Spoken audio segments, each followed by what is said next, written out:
It's 5 o'clock somewhere.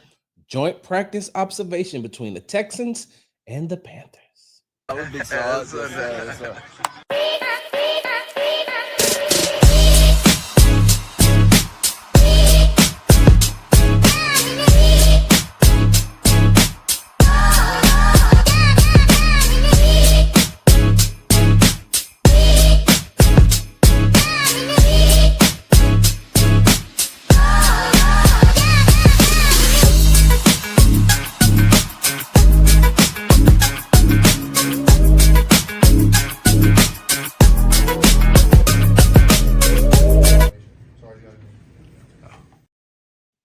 Hey, what's going on, y'all? You tune into the Texans Happy Hour, sponsored by the Hall Family Estates. Make sure you go to www.hallfamilyestates for all your winery needs. They say you can't buy happiness, but you can buy wine, and that's the closest thing to it.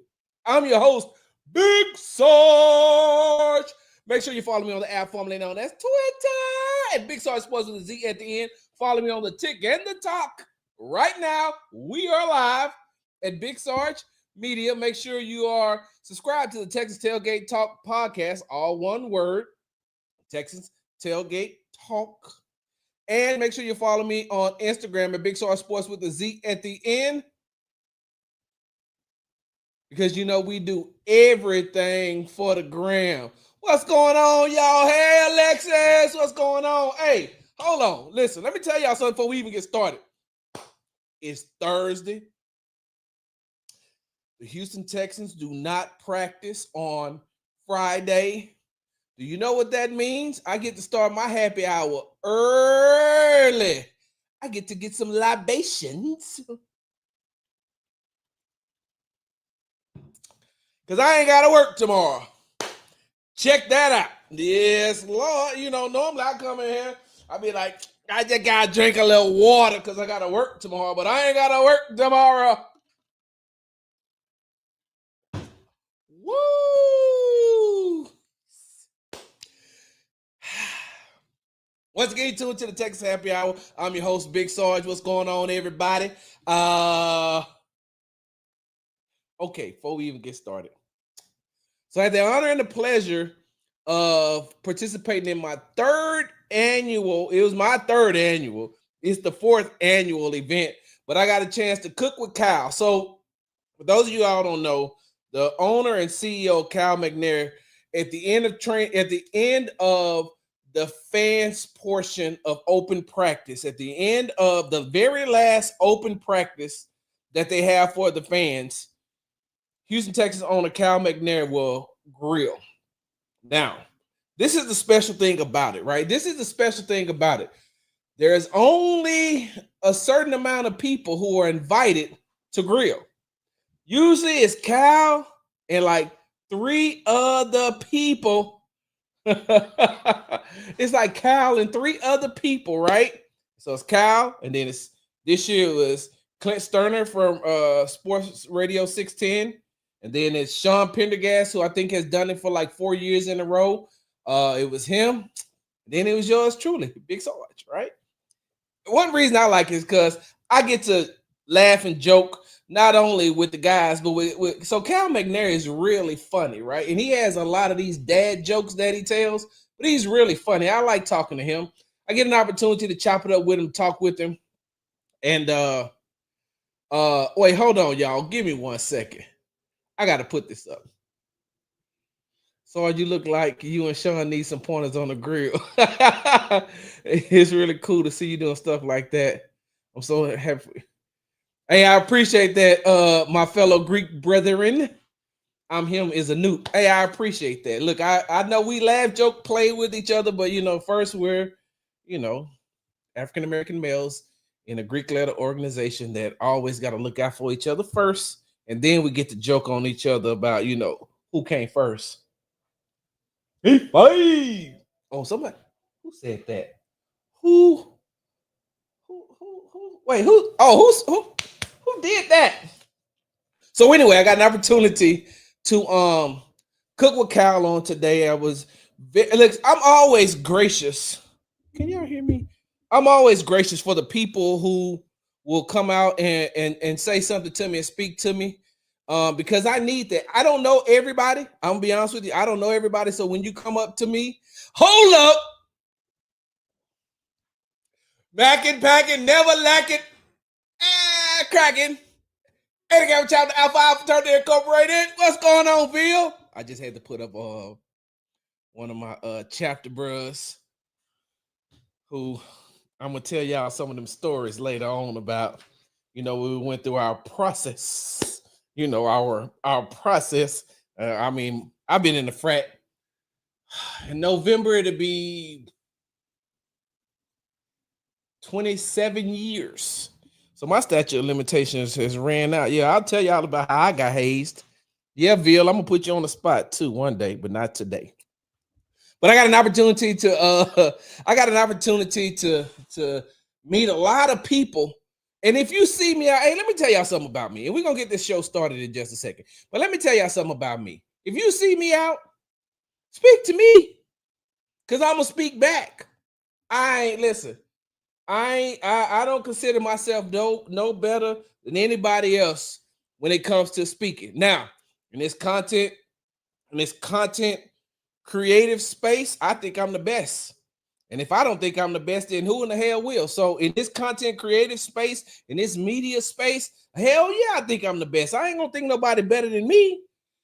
But if I'm out and you see me, speak to me so I can speak back, because if you recognize me, I may not recognize you. But sometimes the only thing I see is a name, a screen name. So if I'm out and you see me, be like, what's up, Sarge? I'll be like, hey man, what's going on? I come up, I introduce myself. I want to talk to you. I'll chop it up with you, and then I'll let you go on, because I'm old, y'all, and I talk a lot. I don't know if y'all know that or not, but I talk a lot. So one of the most humbling things, and one of the most humbling things, but one of the things that happened to me that made me say, damn, Sarge, you doing the right thing. So in West Virginia, right? And we were in West Virginia. The practices were at Greenbrier and White Sulphur Springs, but we were in some of us from the media stayed in Lewisburg, which is about 15-20 minutes down the road, right? And so I got there on Sunday. I checked in on Sunday, and then on Thursday I checked out. After practice, I checked out of the hotel and headed to Minnesota so I could get ready for the preseason game. But Thursday, my colleague who was riding with me to the airport, were checking out, right? So when I got there Sunday, there was a young man that I hadn't seen. I mean, there's a young man that checked me in, and I didn't see him anymore until it was time to leave. So when it was time to leave and check out, he said, hey, are you Sarge? And I'm saying to myself, okay, hold on, wait, time out. We in West Virginia. You asking me, am I Sarge? Okay, sir, there's a couple of things that I need to know before I answer this question. What is your mother's name? Because you ain't finna spring on me. Hey, I'm your long lost son that you never knew you had. You're not finna spring that on me. One. Two, you're not finna spring that on me and then tell me I owe back child support. Like, that's just a couple of things, right? Three, who your peoples is, because I don't know if I did somebody in your family wrong. So before I say yes, I am, I need some questions answered. Like, who is you? Nah, I don't really do that. I just said, yeah, that's me, man. How you doing? I said, but you checked me in, right? He's like, yeah. He said, I thought that was you when I checked you in, because my father-in-law watches you. He's a huge sports fan and he really likes watching the Texans. But my father-in-law likes you, man. He watches your stuff. And I said, all the way in West Virginia? It's like, damn, that's amazing. Almost heaven, West Virginia. Blue Ridge Mountain, Shenandoah Rivers. Hey, one day we're gonna have a talk, because John Denver didn't really make that song about West Virginia. It's actually about Western Virginia. We'll talk about that later. But man, it sure felt good to be recognized, for the work that I put in. So as I digress, that just made me feel good, man. Cooking with Cal today, with Cal McNair made me feel good because he always like Cal has dry humor. He got dad jokes. Like he got dad jokes for days. I'm a dad joke type of guy too, because Cal McNair has younger kids, right? He has younger kids, so he has these dad jokes that he loves to tell. He got these dad jokes that he loves to tell. Let me see where you getting that shirt. I got this shirt from the team store. But he got these dad jokes that he loves to tell. Look, I'm a pawpaw, y'all. My two of my grandbaby. No, well, hold on. 1, 2, 3, 4. Four of my grandbabies just started school. 2 in New Orleans and 2 in Florida.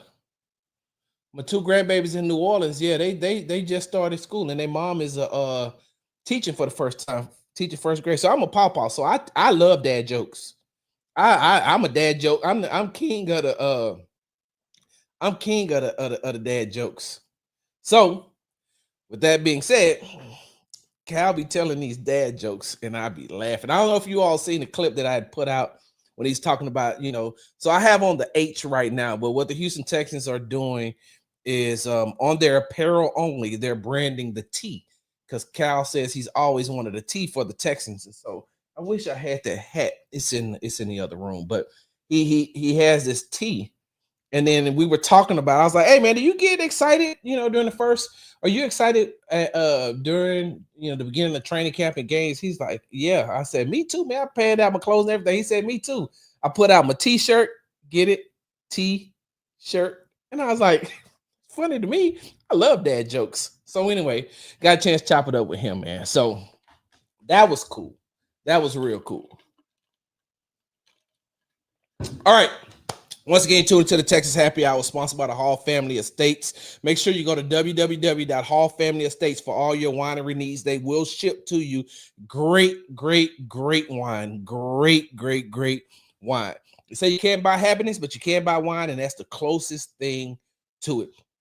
All right, let's go ahead and jump into it. So the Houston Texans and the Carolina Panthers, who will play on Saturday in their second preseason game, had a joint practice on Thursday, and was out there, and I got a chance to observe. Now, I will say this. I didn't observe the offense as much as I observed the defense. And the reason why, I'm going to tell you why. I did that on purpose. Don't get me wrong now. Hold on. I'm going to talk about the offense because I did go and watch the offense as well. But I didn't watch the offense as much because they were on the front field. The the offense was on the front field going against the Panthers defense. And, there with the fans in attendance, and there's a lot of content creators who attend these open practices. So when they attend these open practices, they keep you updated on what's going on. They take a lot of video, they shoot a lot of video. So, from that aspect, from whichever content creator that you follow, whichever Texas content creator you follow, they're going to give you the up to the minute updates on everything that's going on. They're going to show you they're going to show you everything that they're seeing. They're going to talk about it, and they're going to give it to you in real time. And for us in the media, we only get there's a certain cutoff point that we can that we can shoot. And then what I mean by shoot, I'm talking about taking pictures and videos and things like that. After a certain period, they say, okay, you got to put your cameras down. That's it for shooting for today, right? And so with the fans in attendance, they're going to give you the rest of the everything that we're not able to record. So I purposely went to the backfield because, one, I wanted to watch the defense. I wanted to watch that first team defense. And I wanted to hold on. I gotta write something down, y'all, because there's something that's starting to bother me when it comes to the Texans second team defense. And we're gonna talk about that today too, because I haven't been around y'all in a minute. So y'all got to deal with me for a second.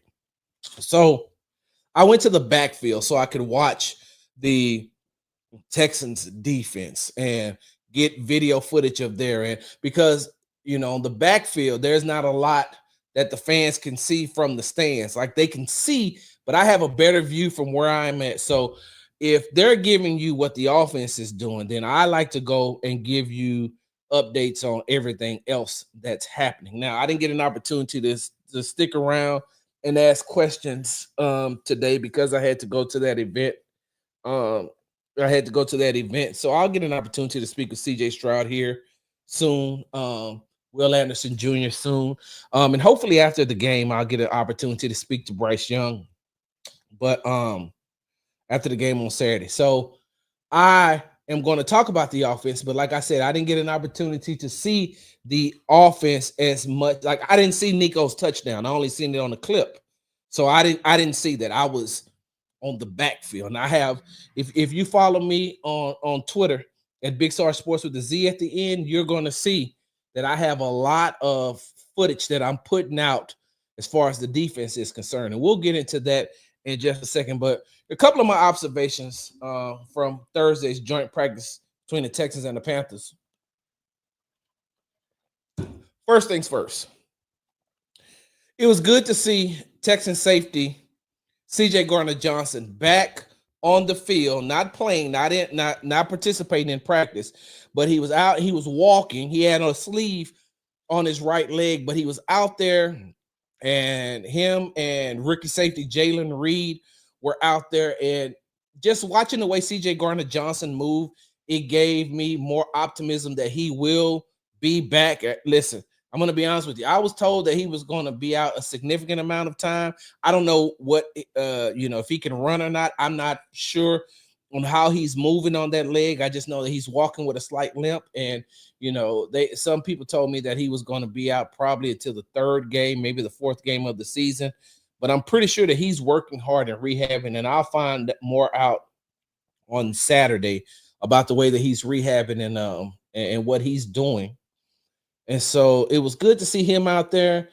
Jalen Reed, who would have been able to take advantage of this opportunity that he had with CJ Gardner-Johnson being out. He would have gotten playing time, but he's also hurt. He has a knee brace. I think that according to Aaron Wilson from KPRC2, he's going to be out another 3 weeks. But it was good to see both of those players out there. And let me tell you something about CJ Gardner-Johnson, y'all. If y'all haven't noticed, right? CJ Gardner-Johnson is not a quiet guy. No matter what he's doing, where he's at, he's not a quiet guy. So even on the sidelines, he was giving them referees HE double hockey sticks. When I tell you he was giving those refs the business, but also still talking to the defensive backs and talking to the defense, talking about what he's seen, and talking to MJ Stewart, and talking to Kalen Bullock. I was very impressed by the way that CJ Gardner-Johnson was out there in the way that what he was doing as far as helping still coach, be a part of the team. But seeing him walk, like that's the update. That's why I put that I had to put that clip out quickly, because I wanted you all to see that he is walking, he is moving, and I don't know how long he's going to be out now. I'm going to try to find that information out for you on Saturday and have it for you for Sunday's Texas Happy Hour. But I talked about CJ Gardner-Johnson. I talked about Jalen Reed. Y'all, listen. Hey, come closer. Come closer. Let me say something real quick.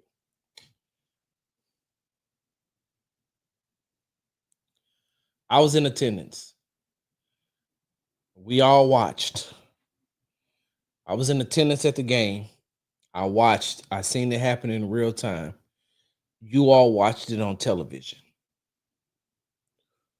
We all seen the gruesome, horrific injury that Tank Dell sustained in week 16 against the Kansas City Chiefs in the back of the end zone. We all watched that. We all watched that. And at the time, it was happening, what did we say? Hey man, Tank gonna be out for a minute. Like that was just horrific. And then, kept saying, hey, Tank gonna be out for a minute, man. Tank gonna be out for a minute. Tank gonna be out for a minute. But I'm gonna be honest with you. Every time I see Tank, I seen Tank starting when we was at the Rockets games, and I seen him walking, and he was walking with a bad limp. But every time after that, I seen Tank walking better and better and better and better. And when I seen Tank at the joint practice on Thursday, didn't have a limp. I don't know how much running he's doing. I don't know how much running Tank is doing. I don't know how much cutting he's able to do. All I'm gonna say is this. Do we believe that Tank should be out for the whole season so he can rehab that leg fully? Probably. Like we all probably, because we're still in the back of our minds, we're still going back and replaying the play that he got hurt on. We're still replaying that play in the back of our minds. And we're saying to ourselves, there's no possible way that you can come back from that. And what is this? So that happened in December. So what are we? 8 months, 9 months removed from that injury, going on 8, 9 months or whatever the case may be. Yeah, no possible way, Tank, you're still gonna be able to come back. But every time I see Tank, he looks better, and he looks better, and he looks better, and he looks better, and he's moving, and just having him out there on the field is motivating for not only himself but for his teammates. And every time I see Tank, he's getting better, he's looking better.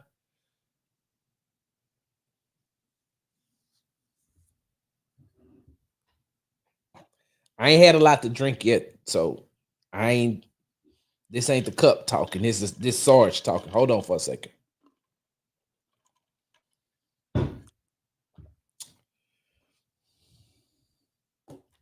Y'all, I wouldn't be surprised if we don't see Tank back on the field this season. I'm just going to be honest with you. I'm going to be totally honest with you. I would not be surprised if we see Tank on the field. Now, and what I mean by on the field, not playing, but at least dressing out. At least dressing out. Because I do feel that the Texans wide receiver core is really strong. And I feel like with what they have right now, they can afford to be without Tank. If we're talking about right now, in August during training camp, I'm not talking about what could happen in the regular season. I'm not talking about if they sustain injuries or whatever the case may be. I'm talking about right now. When I'm looking at Nico Collins, when I'm looking at Jaden Higgins, when I'm looking at Jalen Noel, when I'm looking at Xavier Hutchinson, when I'm looking at John Mechie, when I'm looking at Braxton Berrios, when I'm looking at Justin Watson, hell, what's the rookie's name? Hold on, y'all give me a second. Number 85 out of Minnesota, Daniel Jackson. Daniel Jackson probably isn't going to make this team because that wide receiver room is too crowded. But that young man is going to catch on with the team. Remember, you heard it here first from Big Sarge right here on the Texans Happy Hour.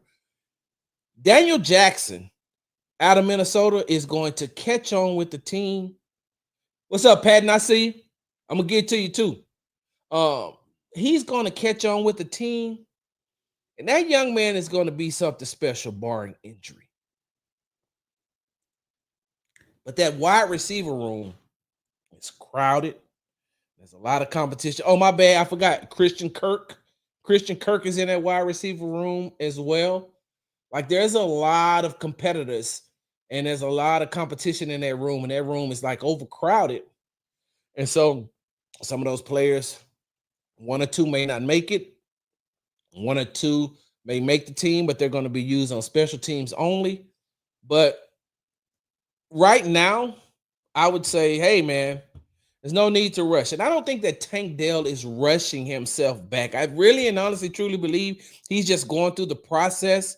But because of his work ethic and because of his faith, I don't think that rehabbing that rehabbing and going through the process is the same as going through other people's going through the process. Like, I don't know what it is. Well, let me take that back, y'all. I do know what it is. Hold on for a second. I do know what it is. Because I've had an opportunity to speak with Tank a lot on the record and off the record. But I got an opportunity to meet his parents last year during training camp. Talk to his mom, talk to his dad. So I know where it comes from. I know where Tank's work ethic comes from. But Tank is not only doing it for himself. Tank is not only doing it for his mom and for his dad so they could be proud. Tank has little brothers. And he has one little brother in particular that looks up to him so much, like Tank is his hero.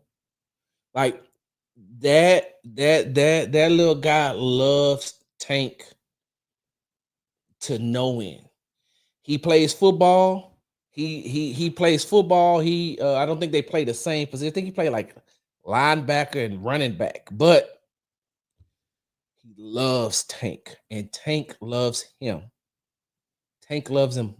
Tank, that's Tank's little buddy. That is Tank's little buddy right there. And so I think that a lot of that driving and that motivational factor for Tank is his little brother and how his little brother looks up to him. And so Tank can't stop or quit because he knows that his little brother is looking up to him. Also, if you know Tank Dell's backstory, you know he's had to overcome a lot of adversity, and you know that he's always been considered a small player, and everybody always underestimated him. So when he's in college, he had to prove himself. When he first got into the hey, what's up, Lou? I got to get the towel, Lou. I'm gonna do the towel on tomorrow because it's in the bag. But Tank was counted out in college. Tank was counted out coming into the draft, and all he's ever done is prove himself to others. And so that's what I think is the driving force behind Tank Dell and how he's rehabbing and what he's doing to get himself back on the field. All right, so that being said, let's go ahead and jump into the defensive side of the ball. Let's jump into the Texans defense. Now, before I start, I will say this. Hey, the Texas defense is not going to win every play, y'all. They're not going to win every play. They're not going to be able to beat beat the offense every time. So yeah, there's some plays that they got beat on. Of course, there were some plays that they got beat on. I think Stingley got beat for a touchdown.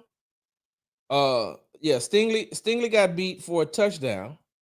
They allowed some, and that was a miscommunication play, but it was still kind of. If you go back and look at the film, you're going to blame Sting, but there was miscommunication between him and the safety. There was a lot of plays that were made in the middle of the field. I'm going to talk about the Carolina Panthers wide receivers here in a minute, but so let me preface my statement by saying that they did get beat. They got beat on a couple of plays, but a lot of that came from the second team. And that's why I said I want to talk about. Of course, like you can't blame rookie cornerback Jalen Smith for having some mishaps on the field. And I'm not trying to make no excuses for him, but he is a rookie and he's still learning. Hell, he's only about to play in his second NFL game, and it's just the second preseason game. So you could tell Bryce Young was picking on him a lot. And Andy Dalton, who's been in the league forever, was picking on him a lot. And he made some plays, but there's a lot of plays that he's going to go back and he's going to look on the film and he's going to say, damn, I could have made that play, or I should have did this, or Stingley and Kamari and especially cornerbacks coach Dino Basso is going to pull him to the side and they're going to review the film and they're going to say, hey man, this is what you should have done. So a lot of that, but the second team defensive line looks good. That rotation, that rotation that they bring in there, those defensive linemen that they bring in there, they look good. The linebackers, are getting acclimated. It's the cornerbacks that's going to need some help, though. The cornerbacks are the ones that's going to need help. And like I said, I can give a pass to Jalen Smith. I can't give a pass to D'Angelo Ross. Let me make sure I got his name right. Yep. How long D'Angelo Ross been in this league? D'Angelo Ross has been a part of the National Football League for 4 years. We all remember what D'Angelo Ross is famous for. He was the one that had the epic picture when Amari Cooper, during the regular season 2 years ago, was putting up big numbers on the Houston Texans. He has the epic picture of him on the sidelines with Amari Cooper. D'Angelo Ross is a very good special teamer. D'Angelo Ross is going to need some more work when it comes to playing cornerback. Because when you go back and you watch that Minnesota Vikings game, he ain't look good. And you supposed to look better than the rookie on the other side. He's a rookie. He just not getting his feet wet in the league. This is your 4th season.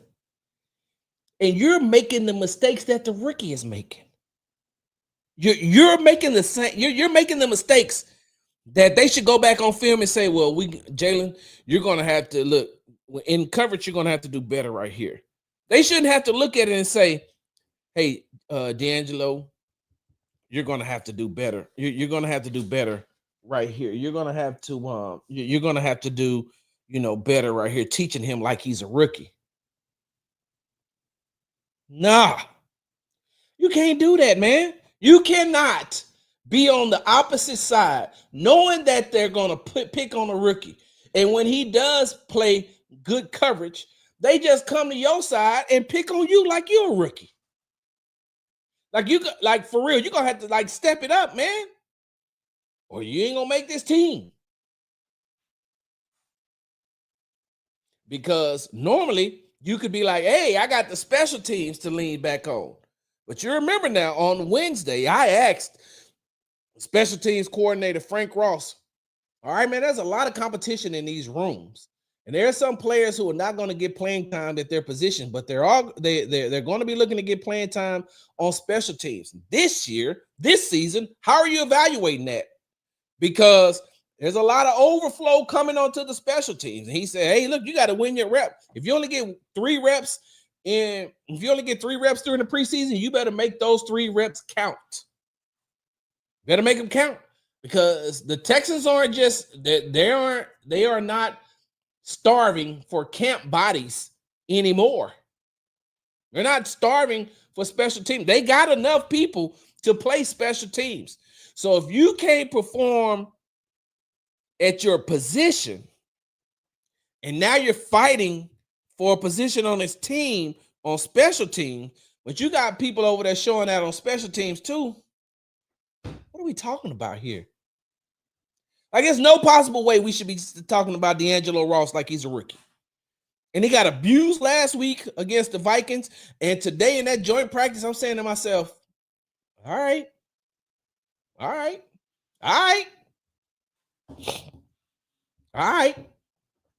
Better watch your back, brother. You better watch your back.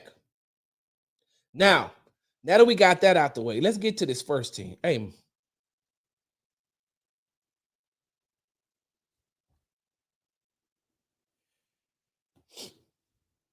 when CJ Gardner-Johnson does come back,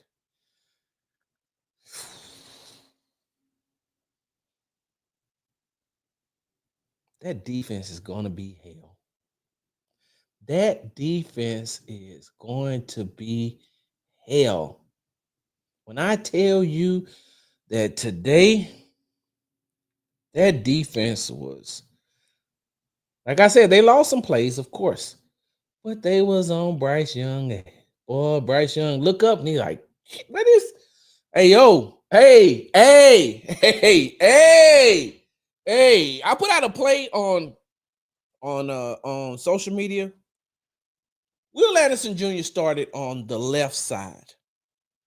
The ball was ran, a run play to the opposite side of him. Will started on the left side. Will made the tackle. Okay, hold on. Give me a second.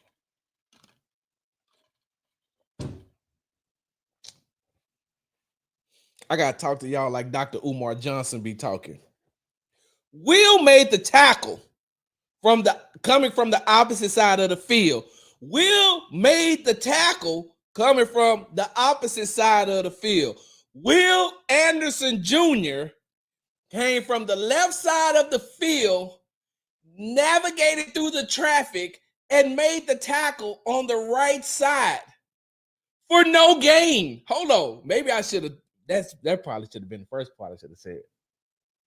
The running back didn't gain no yards because Will came straight through. And it was a bunch of traffic. I keep telling y'all over and over and over again, this young man is different. Watching him on television is one thing. This young man is different. He's different, y'all. He's different. And I'm going to be honest with you.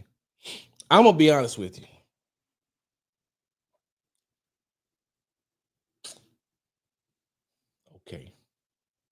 For some, this is going to be blasphemy. For some of you all, what I'm about to say is going to be blasphemy. And I've said it before. I've said this take before.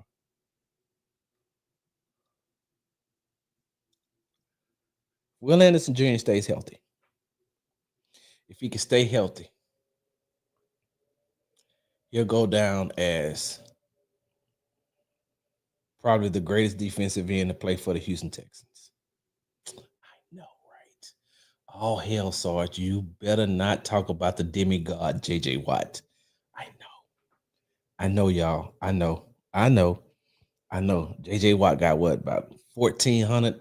J.J. Watt got about 1,400 defensive players of the year. I know. What he got, like 4? He got like 4 defensive players of the year, right? I know, y'all. I know. J.J. Watt was a monster. Will is like a monster time 10. Like, there is nothing that J.J. Watt did that Will Anderson Jr. cannot do. I'm telling you all. If Will stays healthy last season, he's an all-pro. I don't know if he'll ever be defensive player of the year like J.J. Watt. But when I'm looking at this young man and his skill set, like J.J. Watt had a very, very, very unique skill set. And that was getting off the line, getting to the quarterback. Getting off the line, getting to the quarterback. Yes, he was very, very, very disruptive from the defensive end position. I know. I covered him. I watched him. J.J. Watt, yes, I understand.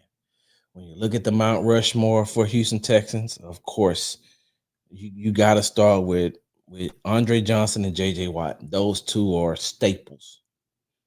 But if Will stays on this trajectory, because the difference between Will Anderson Jr.,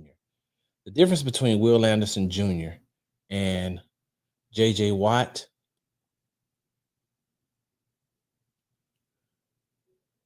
Will can be disruptive with his hand in the dirt. Will can be disruptive standing up. Will is quicker. He's faster than JJ. And his football instincts are quicker than JJ's. I know y'all finna be mad at me. Y'all gonna be like, Sarge, you tripping. Y'all gonna clip this up. That's cool. I don't care. You know, I stand 10 toes down. So my feet are always hurting because I'm always standing on business. Last 2 years ago, 2 years ago, I'm sorry, 2 years ago, when the Texans played the Baltimore Ravens in the divisional round of the playoffs and they lost. After the game, in the locker room, Lamar Jackson said to me, I didn't know he was that damn fast. I didn't know Will was that damn fast. That's what he said. He said, I didn't know he was. He said, it's hard to catch me. I didn't realize he could catch me. He said, and I know that I'm probably faster than him in a foot race, but with his speed and the angles that he takes, and he has long arms and strong hands. He says, so when he reaches out, you may have the angle on him, but his arms are so long that when he reaches out, he can grab you. And if he grabs you, he got you. He has the speed to get to where he needs to and then be disruptive. But he also has the arm length and the strength in his hands. And you've heard him talk about this on numerous occasions last season, how Daniil Hunter has taught him how to make his hands stronger. He reaches out and he grabs you. When I'm watching Will, right? When I'm watching Will Anderson Jr., he gets off the ball so fast, like he almost knows the snap count. And once he comes off the ball, once the ball is snapped, his ability to recognize everything that's going on is top tier. Like it's top level. Like you've got to put him up there with some.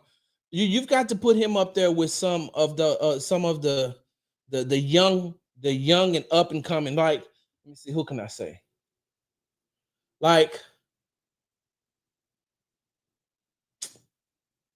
one thing I like about Dallas Cowboys edge rusher, linebacker, Micah Parsons is he's also able to do that. He's also able to read and recognize real quickly. Who else? Max Crosby. He does that. Who else? I'm trying to think of some of the other edge rushers in the league that does that. But Will is a different type of dude. So with that being said, right? With that being said, all I'm saying is it's different watching him in person because of the way that he is able to read and react. And so as I'm watching him today, I'm saying to myself, wow. Another thing, here's the funny part about it too. Because I remember asking defensive line coach Rod Wright about Will when we were in Greenbrier. And he said, one of the things that's going to make Will so dangerous now is we've taught him and he self-taught himself that everything isn't fourth and inches, that everything is not fourth and inches. So you don't have to be in a rush to do everything. He said in year 3, the game is really starting to slow down for him. And he's really able to read and recognize better. And I'm saying to myself, well, damn, the first 2 years. So if he's gotten better at that, he says he's been able to slow the game down. And he realizes that you can't make every play. And you don't have to make every play. As long as you're doing what you're supposed to do, that's all we care about. So I say that to say, man, Will Anderson Jr., and I've been watching him throughout OTAs, minicamp, training camp. And I'm saying to myself, Will is somebody, and he'll tell you, hey, stop playing with me. You know how many times I've heard Will Anderson say, run that shit to the other side? Hand over heart. Hold on for a second. Will Anderson Jr. has screamed out, run that to the other side. Don't try to run it over here. Don't try to do that over here. Carolina Panthers saw that in real time and in real life in that joint practice on Thursday.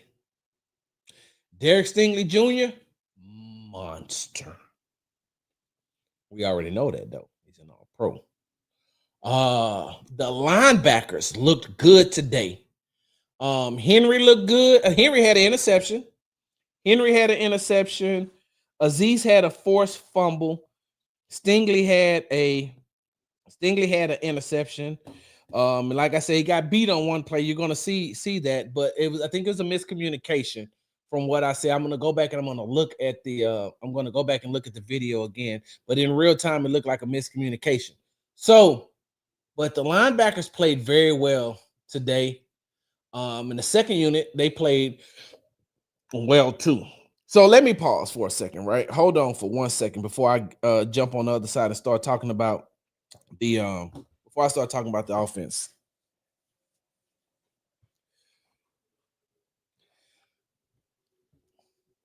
The Carolina Panthers.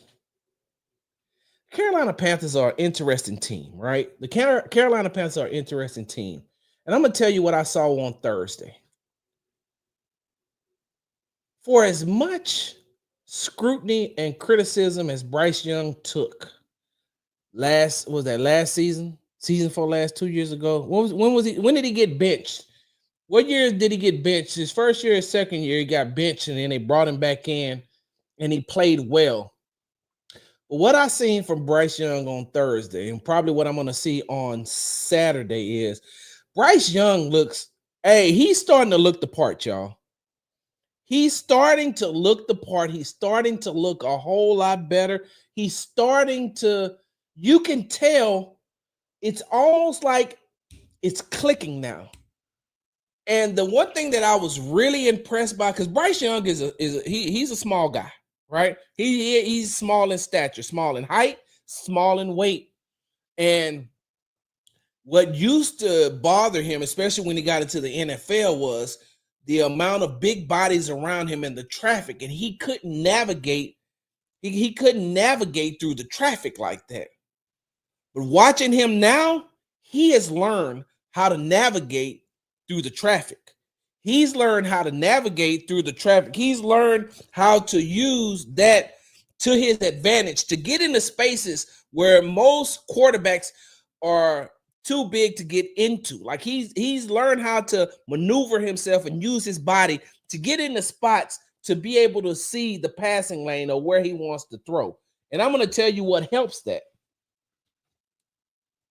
One of his wide receivers is 6'4". The other wide receiver is 6'3". So Xavier Leggett is 6'3". Ted McMillan, the rookie out of Arizona, is 6'4". You're wondering why I'm telling you about these two guys, huh? Hey, Ted McMillan and Xavier Leggett, they gonna be hell in the NFC South. I'm just watching them in general, just watching the way that they go about coming off the line, getting into their routes. Like those two young men are going to be good. Putting those two wide receivers around Bryce Young is going to help him out a lot. And especially, because a lot of people are already counting the Tampa Bay Buccaneers as the hold on. No, I can't do that. A lot of people are already talking about the Tampa Bay Buccaneers being the NFC South champions, right? And if not them, it's going to be the Atlanta Falcons. And a lot of people have the Carolina Panthers coming in third. And, I don't know what the hell they're doing in New Orleans, but it's neither here nor there. I still can't understand why New Orleans didn't take Shedeur Sanders. That's crazy to me. But they got them just above the New Orleans Saints and below the Atlanta Falcons and the Tampa Bay Buccaneers. I don't know what the defense is going to do. I don't. But I know that offense doesn't look bad at all. And Bryce Young is learning how to navigate and how to do things that he needs to do in that offense. And it looks It looks good. And they got running back. Who's over there? Chuba Hubbard. I think Chuba Hubbard, and they also have ETN. What they got over there? I thought they had Chuba Hubbard. Oh, and they got Rico Dowdle out of who came from the Cowboys.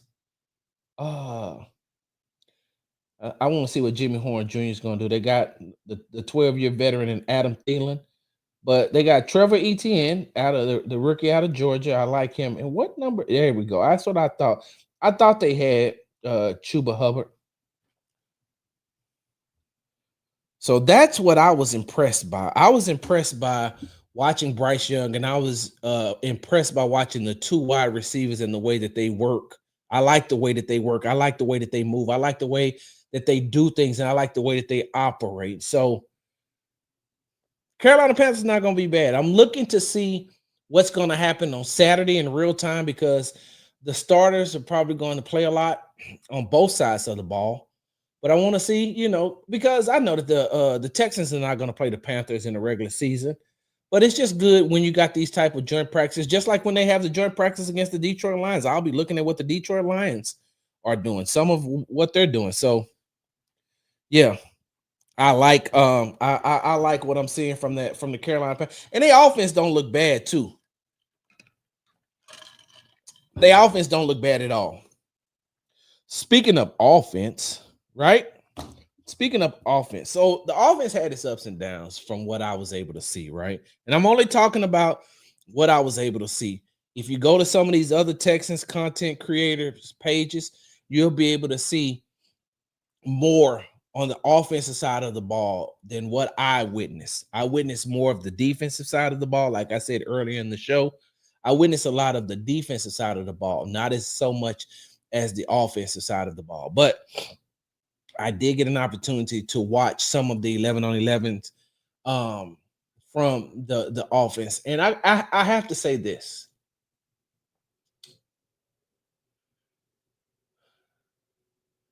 I don't know if it's going to be because, I don't know if having Joe Mixon back is going to change it.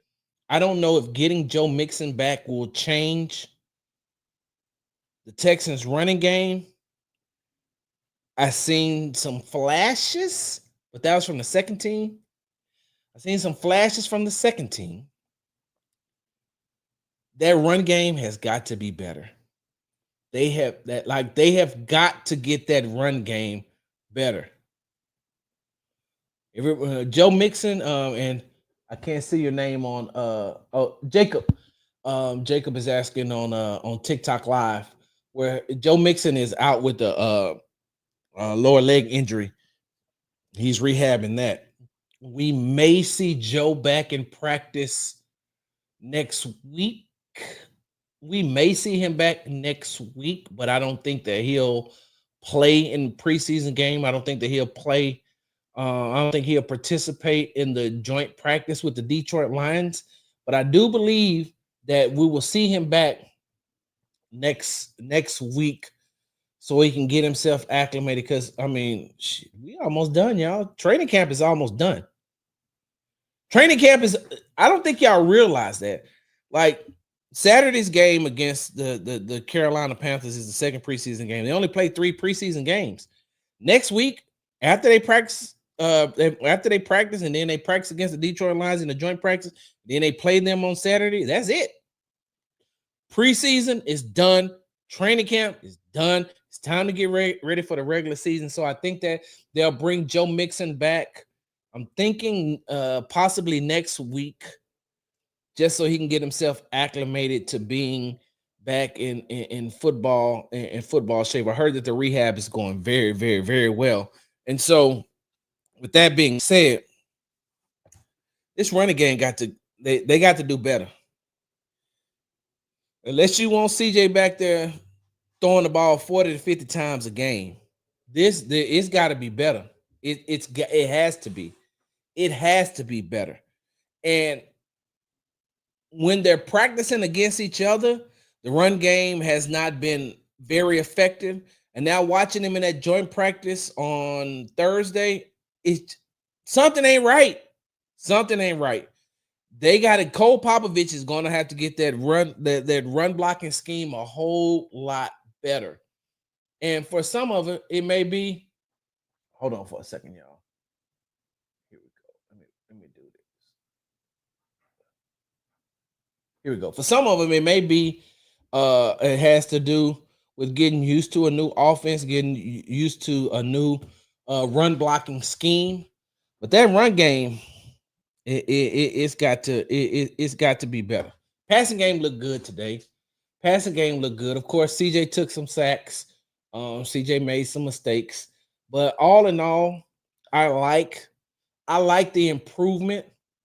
I like the improvement that. Hold on, someone is saying, I guess you missed Jawar Jordan's runs. No, I seen Jawar Jordan's run. I got it on tape, but I think that came with the second team.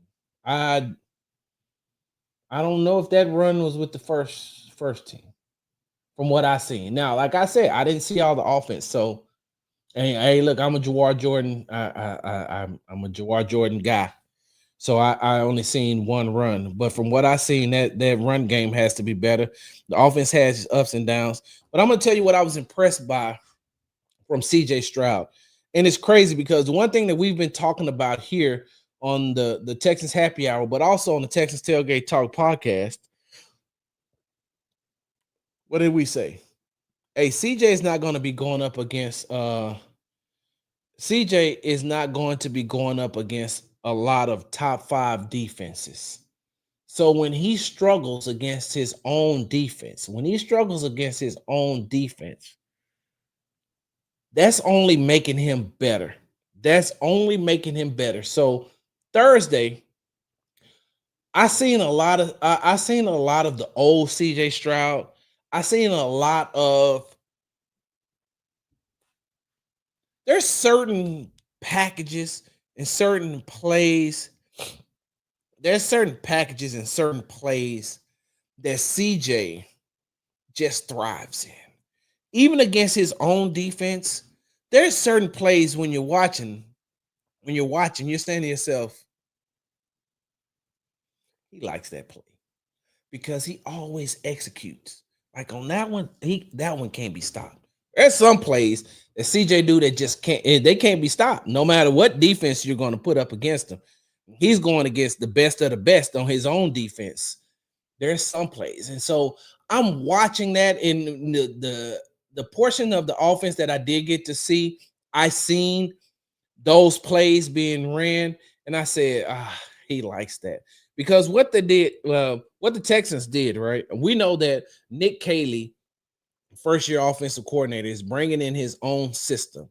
He's installing a lot of his own system. But what I was told by who told me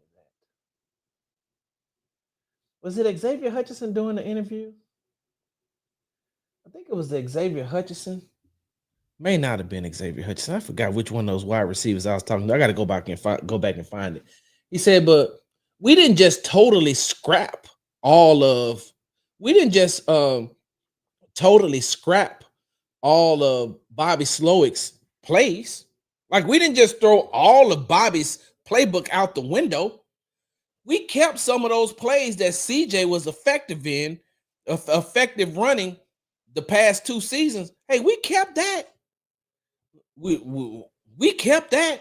And with this wide receiver group that we have, those plays are going to be those plays are really going to work. And I'm starting to see that. I'm saying, it looked like a play from last season. So some of those plays that CJ was comfortable with the last 2 years, they've kept those plays. And so that's what I'm starting to see more and more in training camp. That's what I seen on Thursday. And what I'm seeing is CJ's scrambling ability has gotten a whole lot better. There was a play where CJ scrambled out of the pocket and found Christian Kirk in the back of the end zone against who's number 21? Because I ain't gonna lie, I ain't gonna tell y'all who, but they were his own his people were dogging him, talking about he always around here talking all that noise like he this and he that. And now look at him getting dogged in the back of the end zone. Nick Scott, safety out of Penn State. CJ scrambled, found Christian Kirk in the back of the end zone, touchdown. Very nice play, too. But that's what CJ has been doing. CJ has been doing a lot of getting out of the pocket and looking up the field. That's one thing that we know that he's been able to do coming out of college. He's also starting to use his legs more again. But one of CJ's strongest attributes was being able to, if he has to get out of the pocket, because he likes to stay in the pocket because he's a big quarterback, so he can observe a lot of things going on. But one of his strengths is getting out of the pocket and still being able to see upfield. He's not getting out of the pocket to run.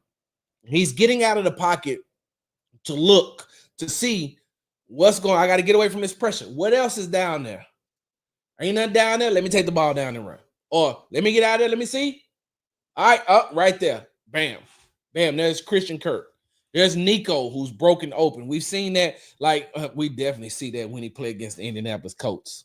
We definitely see what he be doing against the Colts. But I like that. I like the fact that Hutchinson took a big hit from. I got to use my, because I don't know the Carolina Panthers players like that. He took a big hit from Travion Morik, safety out of TCU, number 7. So Travion Morik put a big hit on Xavier Hutchinson after he caught the ball. I'm gonna tell you what I like though. It wasn't so much that Hutch jumped up and let him know, hey, bro, that hit didn't affect me. It was Dalton Schultz. Dalton Schultz was like, hey, we're not playing those games. And even though it was just a small skirmish, right? Little small kerfuffle. Dalton Schultz was like, we're not playing those games. We can do we can do whatever we can do whatever on this field, but you're not finna just we're not playing them games. If you want to play those games, then cool. Because those dudes on the other side of the field, if we teeing off on each other, if that's what we're gonna do, we're gonna tee off on each other. Don't worry, I can get the word over there that they teeing off on us over here. Hello, wife. I can get the word that we teeing off. I mean, because we're gonna over here, we gonna get down and dirty, but I'm gonna let those dudes over there know, hey, it's time to get down and dirty. Now I'm pretty sure D'Amico would have stopped that, but I like the fact that Dalton Schultz came to the aid of Xavier Hutchinson and let them know, hey, it ain't going down like that. Not today. This is good, y'all. And I'm just glad to be back. One of the biggest surprises during training camp has been the emergence of Davis Mills, the backup quarterback, and wide receiver John Mechie. Here's the funny part about it. I don't know if Mechie's going to make this team or not. I don't know if John Mechie is going to make this team or not because of the amount of wide receivers in the wide receiver room. You know, when you're looking at players you look at Nico, you look at Higgins, you look at Noel, you look at Kirk. You know that's 4. You look at Hutchinson, that's 5. And then you start getting into the dog pile fight between Justin Watson and Braxton Berrios and John Mechie. And I will say this. I don't know if he's going to make the team. Should he make the team? Yes.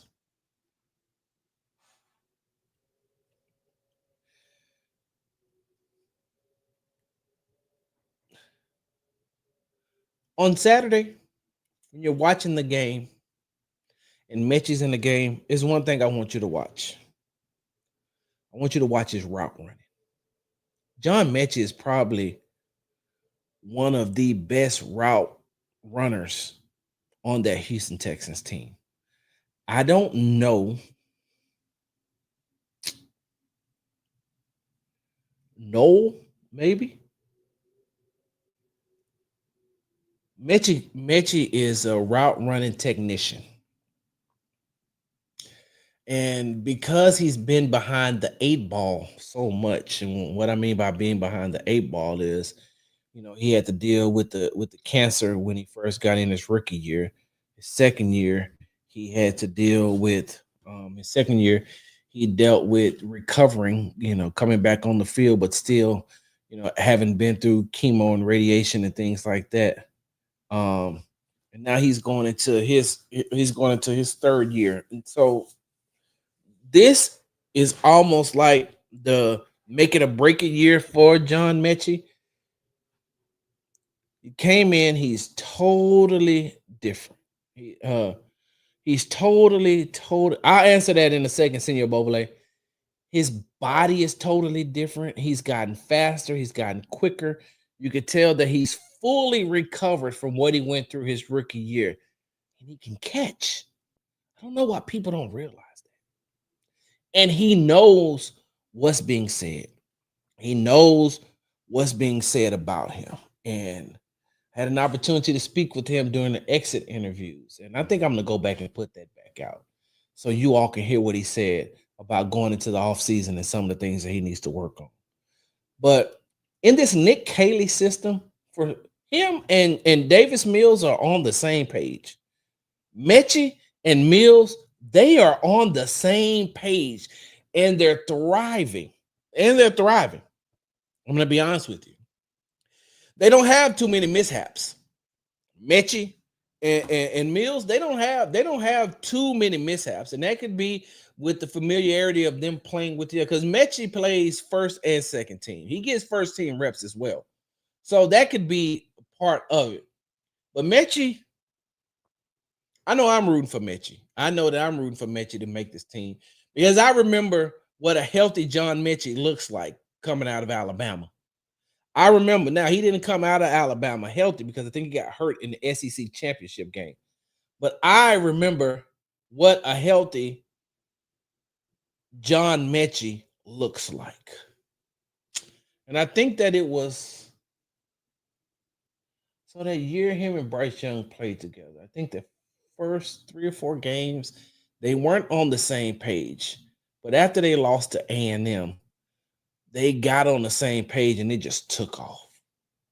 So I like what Mechie and Mills are doing. I like Mechie's having a strong camp. I've been saying that for a very long time. You got to nowadays, you got to preface some of that stuff and go back and repost and reshare so people won't say Sarge just now getting on the train. I said that a long time ago. No, we're not doing that.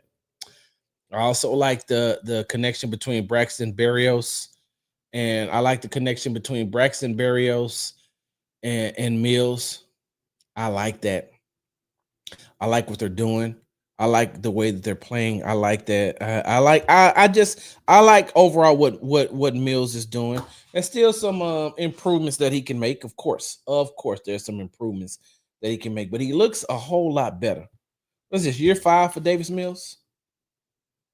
Year 5. Davis Mills came in some adverse adverse situations. The team was bad. The team was terrible. He could always throw. He just had happy feet. He just got too rattled in the pocket. But now heading into year 5, he looks like he is okay.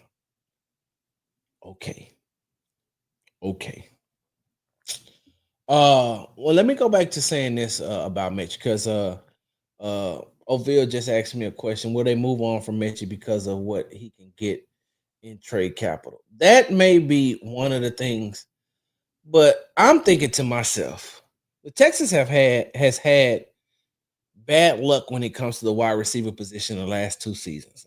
I'm not trying to say or jinx the team and saying, oh, they're going to go through wide receiver injuries again. I'm not saying that.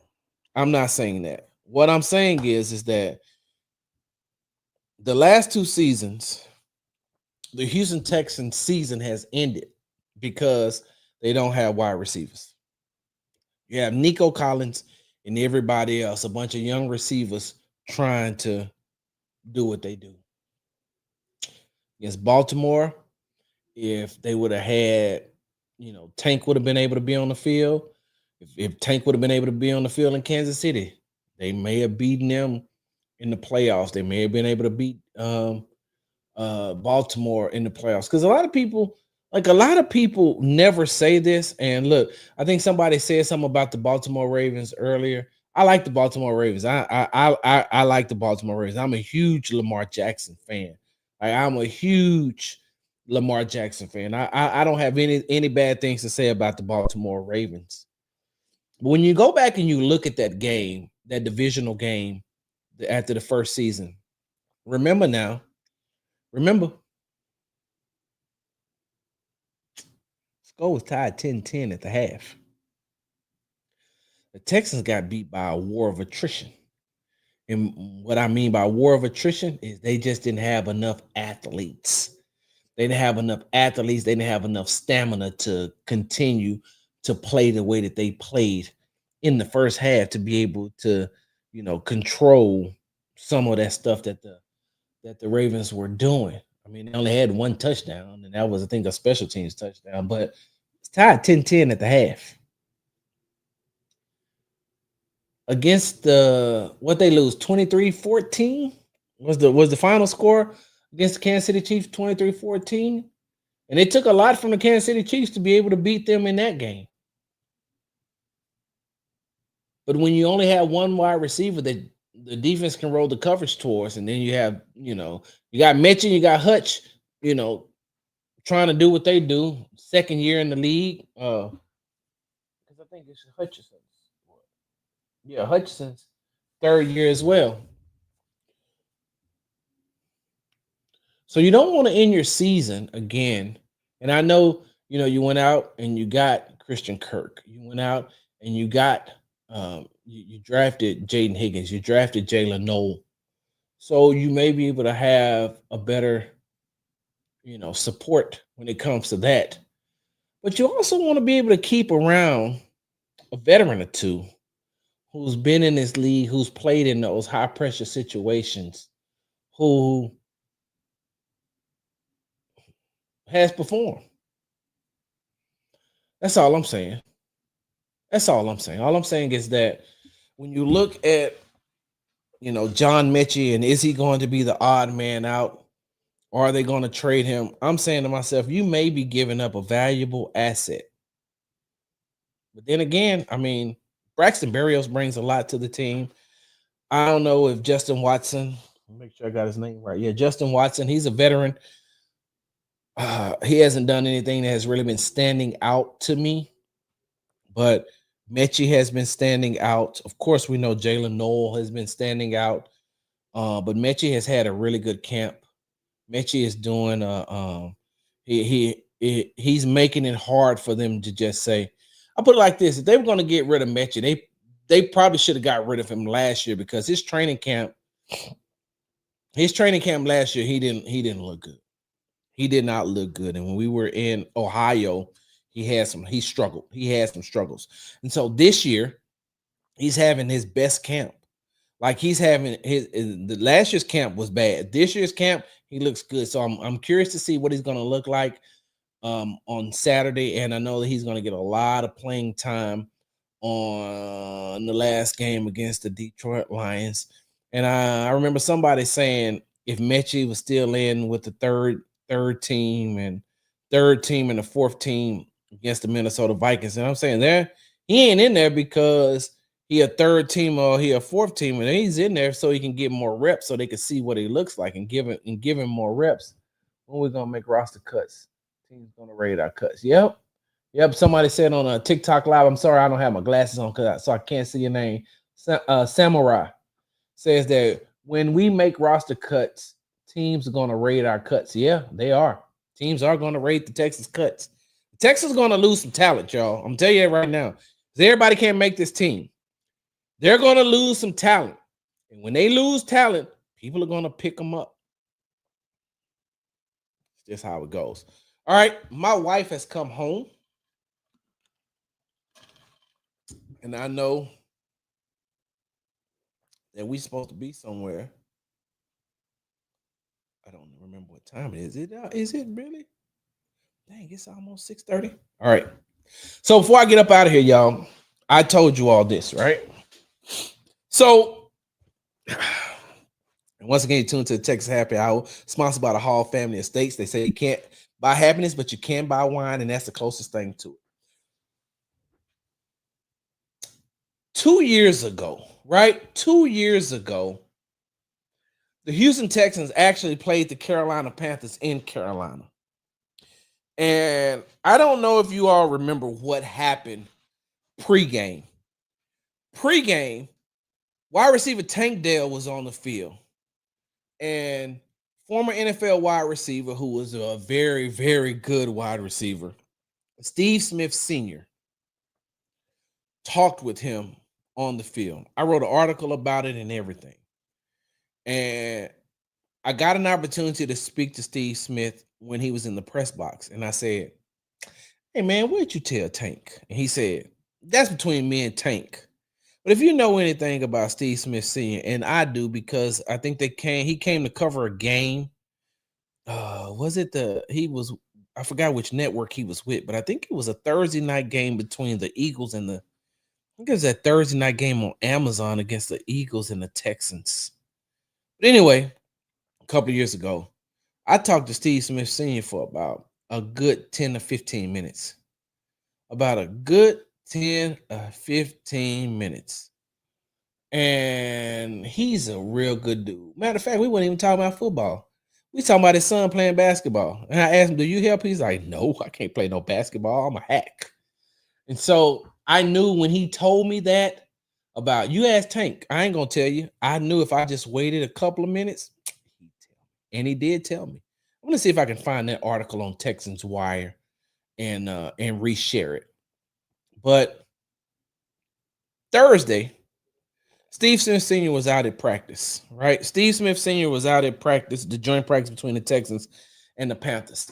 And so he was standing there talking to two of my colleagues that work in the Carolina market, two young ladies who are, whew, those two, Carolina Blitz and Sheena Quick. Those two, go and follow them. Go and follow them. Those two, they are on it. Their coverage is amazing. Those two young ladies do an amazing job. So they're talking to Steve Smith Sr. And so once they finished talking to him, I said, "Mr. Smith," he looked, like, "What's up, Sarge?" I said, "Let me ask you a question." He said, "What you got?" I said, "What you think about Jalen Noel?" He said, "I could tell you about Noel." He said, "But I hope you keeping your eye on Jaden Higgins." I said, "Okay." And then he proceeded to tell me some things that I won't say off the record. He told me some things off the record. And I was like, "All right. So I'm gonna hit you up. And if you're right, I'll tell you you're right. But if you ain't right, I'm gonna tell you ain't right." So then he proceeded to tell me about Jalen Noel. He said, "The one thing that makes him so good is his ability to be able to get in and get out of breaks." He said he can get in and get out of the route, and he's not afraid to take a hit. He said, "So when you tough like that, then all you're worried about is making sure that you're available for your quarterback. If you can get in and get out of your routes, then you know exactly what you need to do. If you ain't afraid to take a hit going across the middle, if you ain't afraid to take a hit, you know, doing a route and catching the ball, trying to get upfield and get more yards. If you ain't afraid to do that, you're gonna make it in this league." And he says, "When I look at that young man, that's exactly what I see." He said that young man, he basically said that young man got it. But he's really high on Noel, and he's really high on Higgins. But he sees a lot of Higgins. I'm sorry, he sees a lot of Noel Sees a lot of himself in Noel.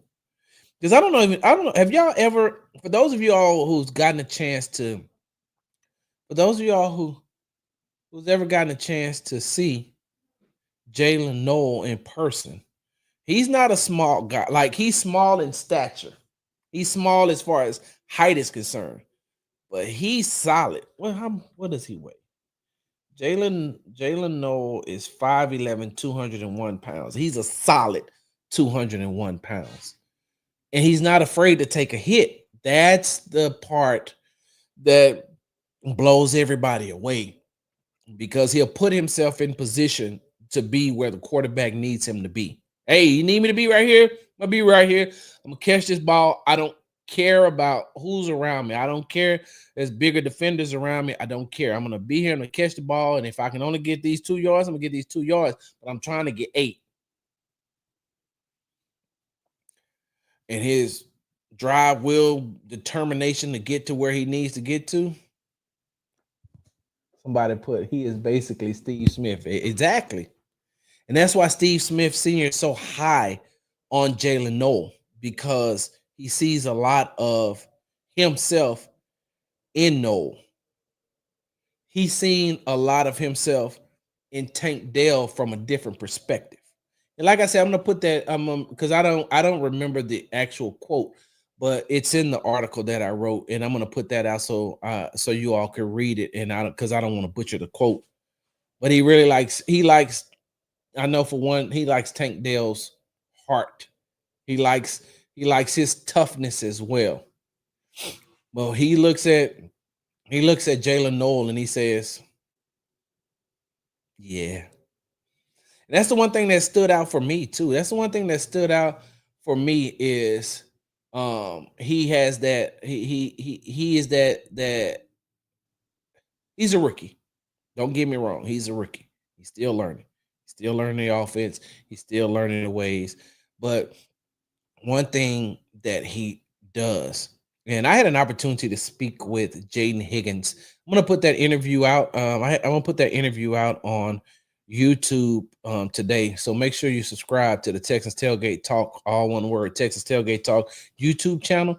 I'm gonna put that video, that exclusive interview out with Jaden Higgins today. And he talks about him and Noel's work ethic, because they're some of the first ones to hit the field and some of the last ones to leave the field. I think you all seen some of the footage that I put out when we were at Greenbrier in West Virginia, where I showed you those two, just after practice playing catch. And they play catch a lot, but they talk to each other a lot too. They probably right after practice, they'll get together and they'll make the catches, but they're talking to each other.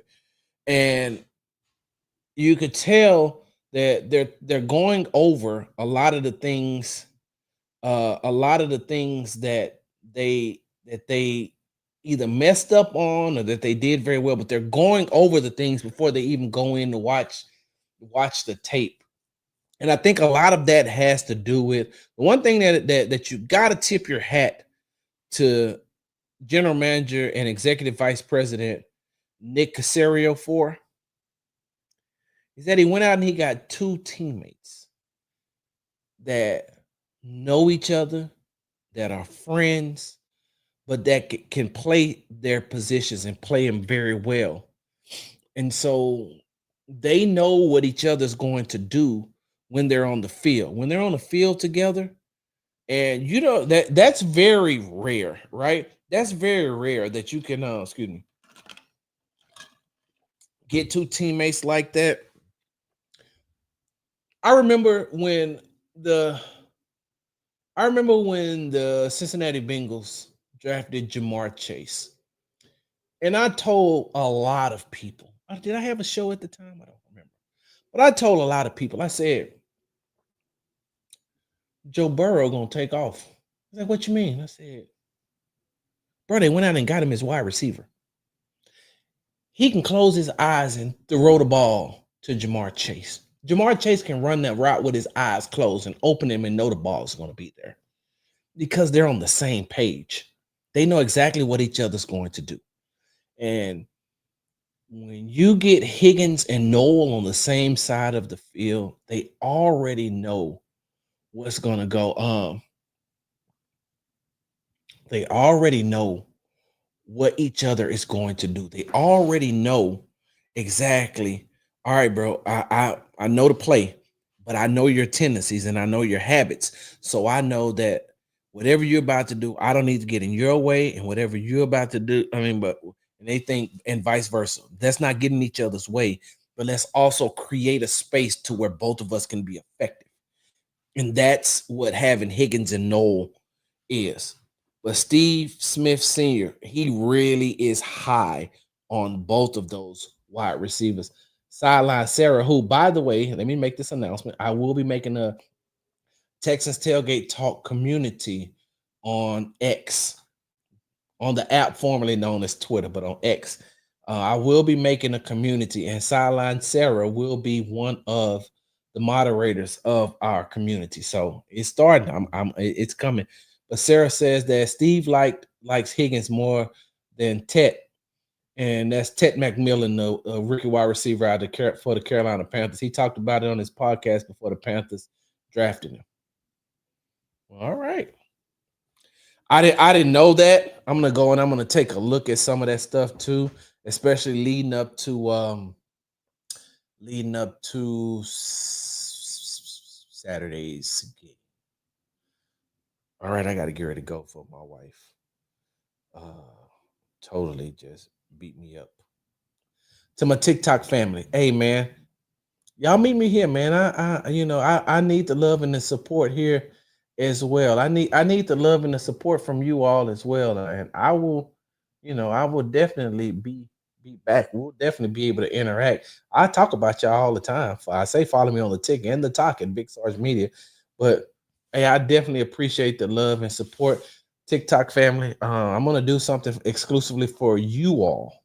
I got some coming for you all, probably on Friday, just for my TikTok family. So meet me right back here live.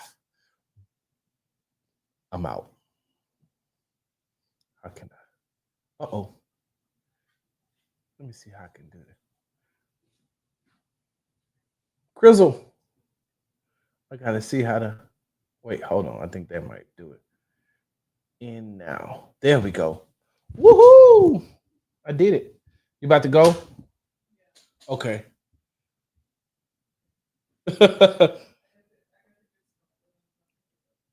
Really? You want to take my truck? What, is my truck in a good spot? In a regular spot? Okay, hold on one second. Hey, family. I gotta go with my wife right quick because I don't want her to lose the good parking spot. If it's okay, can I come back and talk to them later on today? My wife said I can come back and talk to y'all. Hey, we doing Texas happy hour after dark. We doing Texas happy hour after dark. I'm gonna be back, y'all. I promise you I'll be back. Big Sarge, I'm out. That was Big Sarge.